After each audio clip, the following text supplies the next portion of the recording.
ئەمڕۆ لەگەڵ پێشمەرگە و فەرماندەکانی پێشمەرگە کۆبووینەوە کە ئەوانیش بە خۆشحاڵیەوە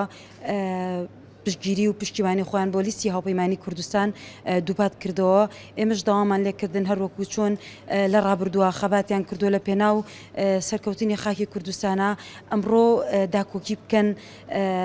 هەوڵ بن بۆ سەرکەوتنی کاندیدەکانی لیستی هاوپەیمانی کوردستان تاوەکو ئێمەش بتوانین لە پەرلەمانی عێراقا داوای مافە دەستوری و مافە شایستەی داراییەکان بکەین بۆ گەلی کورد و پێشمەرگە و هەموو هاوڵاتیانی کوردستان بەتایبەت. لێرەوە داوا لە هەموو هاوڵاتیانی کوردستانەکەم کۆمەڵانی خەڵکی کوردستان و پارێزگای هەڵەبجە بەتایبەت هەڵەبجەی شەید پێنجوێن سەی سادق قەورامان شارە زۆر